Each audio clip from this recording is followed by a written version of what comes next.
ಅಚಿಂತ್ಯವ್ಯಕ್ತರೂಪಾಯ ನಿರ್ಗುಣಾಯ ಗುಣಾತ್ಮನೆ ಸಮಸ್ತ ಜಗದಾಧಾರ ಮೂರ್ತಯೇ ಬ್ರಹ್ಮಣೇ ನಮಃ. Be happy gold channel ವೀಕ್ಷಕರಿಗೆ ಸ್ವಾಗತ.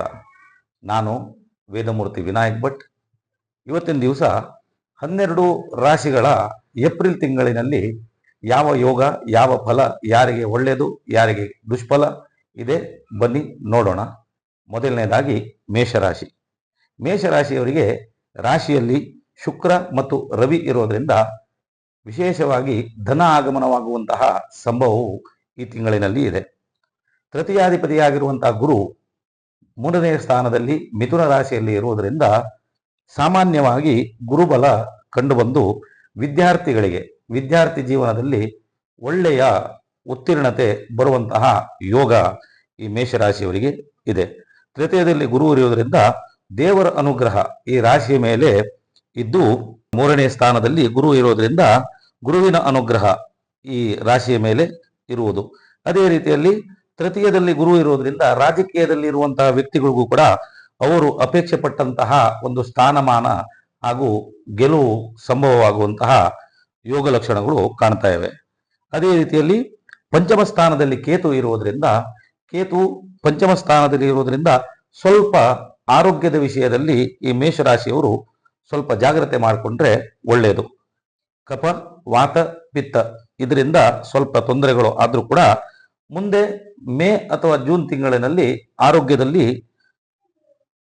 ಒಳ್ಳೆಯದಾಗುವಂತಹದ್ದು, ಅಭಿವೃದ್ಧಿ ಆಗುವಂತಹದ್ದು ಸಂಭವ ಇದೆ.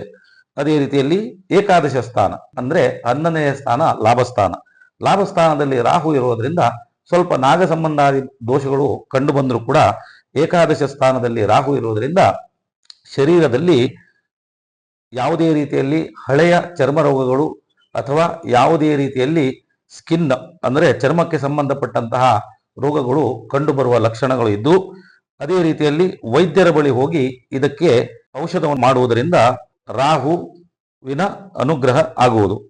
ಅದೇ ರೀತಿಯಲ್ಲಿ ಸುಬ್ರಹ್ಮಣ್ಯನ ಆರಾಧನೆ, ಲಾಭಸ್ಥಾನದಲ್ಲಿ ರಾಹು ಇರುವುದರಿಂದ ಸುಬ್ರಹ್ಮಣ್ಯನ ಆರಾಧನೆ ಮಾಡೋದ್ರಿಂದ ಕುಕ್ಕೆ ಸುಬ್ರಹ್ಮಣ್ಯ, ಘಾಟಿ ಸುಬ್ರಹ್ಮಣ್ಯ ಅಥವಾ ಸರ್ಪಕ್ಷೇತ್ರಕ್ಕೆ ಹೋಗುವುದರಿಂದ ಈ ಅನಾರೋಗ್ಯದ ತೊಂದರೆಗಳು, ಚರ್ಮ ರೋಗಗಳು, ವ್ಯಾಧಿಗಳು ನಿವಾರಣೆಯಾಗುತ್ತವೆ.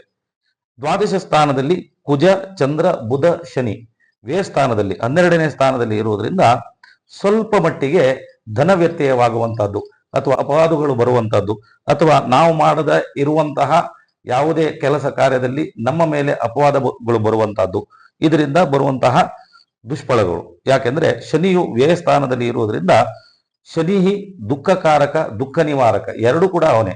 ಶನಿ ದುಃಖ ಕೊಡುವವನು ಅವನೇ, ದುಃಖ ನಿವಾರಣೆ ಮಾಡುವವನು ಅವನೇ. ಆದ್ರಿಂದ ಆದಷ್ಟು ಶನಿವಾರದ ದಿನ ಸಾಯಂಕಾಲದಲ್ಲಿ ಆಂಜನೇಯ ಸ್ವಾಮಿ ದೇವಸ್ಥಾನಕ್ಕೆ ಹೋಗಿ ಅಲ್ಲಿ ಎಳ್ಳೆಣ್ಣೆಯನ್ನು ಸಮರ್ಪಣೆ ಮಾಡುವಂತಹದ್ದನ್ನು ಮಾಡಿದ್ರೆ ಇದರಿಂದ ನಿವಾರಣೆ ಆಗ್ಬೋದು. ಅದೇ ರೀತಿಯಲ್ಲಿ ಕುಜ ಮತ್ತು ಚಂದ್ರ ಇರುವುದರಿಂದ ಯಾವುದೇ ರೀತಿಯಲ್ಲಿ ಭಯಪಡುವಂತಹ ಅವಶ್ಯಕತೆ ಇಲ್ಲ.